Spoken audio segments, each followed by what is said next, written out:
You're tuned in to Prayer Radio, your home of great vibes. Welcome back, our listener. You're tuned in to Prayer Radio. The segment is the Hangout 254. And today in the studio, we're joined by a special guest who's here to talk about church leadership among the youth. Thank you so much for the invite. My name is Gakumo Chege. I'm privileged to be serving in the Diocese of Mount Kenya South as an evangelist at ACK St. Philip's the Forum. I am a student of theology and a subscriber of liberative theology. At age 22, you are leading people your own age and even older. How do you navigate the peer dynamics while still stepping into your authority as a ministry leader? Most of the times, peer dynamics is key in ensuring that ministry proceeds. But I believe in setting boundaries as one of the tools that helps in navigating such dynamics, solving cases requiring officiality, professionalism. I think these are traits that go beyond the peer dynamics. I do not negate the fact that peer dynamics is influential, but working through it and around it helps achieve the main goal. And among one of your ministries, you have ASAT, also known as a seat at the table ministry. People with struggling addiction. How do you establish a healthy boundary to keep yourself and the ministry safe while staying radically welcoming? I think from growing in a house and a family that is full of, let me call them drunkards for now, for lack of a better word. From the aspect of growing with such people, I think you get to tolerate them. So it's easy for you to work with them. And you're already mentally prepared of issues such as relapse, which is one of the biggest boundaries that impedes one from working with them.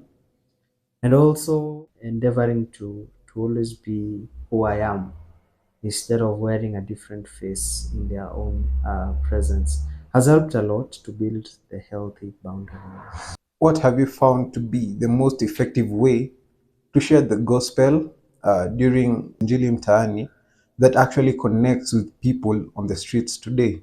Injili Mtaani is a dream that was born by a friend, and I found myself there for supporting the dream of a friend, and now I ended up being part of it. And one of the most effective ways that we share the gospel with and people click with it is one-on-one conversations, doing evangelism to street families and what now people call the sex workers.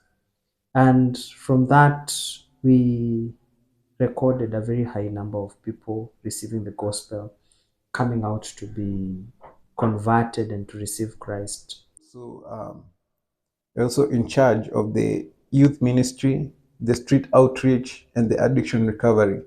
Where do you see these ministries overlapping? I believe in any church setup, there is always a child, there is always a youth, and there is always a mother's union, or there is also a Kama member.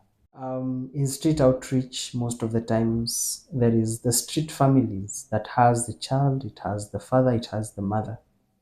It has the youth who went to the street maybe to look for work or to look for one way or another that he can make money. There's also someone struggling with addiction, which I have commonly stated that it's a 21st century slave master. All these ministries overlap from the essence that whether you're doing a street outreach or an addiction recovery, there's always a child, there's always a youth, there's always a teenager, there's always an adult in that mixture. And we see most youths being participatory, and I can say they are participatory in Injili Mtaani because even the pioneers of the dream of Injili Mtaani or Injili CBD was born from the youth. Our such ministry is populated by the youth, so these are some of the ministries that show that aspect that all these families are involved. The emotional weight of the addiction recovery and the street ministry is, it can be a heavy load. How do you guard your own mental health? Burnout is there, and from the various trainings of pastoral care, I believe the biggest chunk that we focused on was self care. So personally, I do a lot of self care where every Monday I have either a nature walk, or if I don't do it on Monday, I ensure on Saturday, which are my 2 days of off day. If not, I just sleep, especially when the week was very demanding. Such things are healthcare. I think even also changing our meals once a while. Do you feel supported by the older clergy members and the church leadership as you pioneer these heavy community outreach programs? Yes, I do. There is a lot of support from older clergy and church members. In the spirit of Ubuntu, it says that I am because you are, and because you are, I am.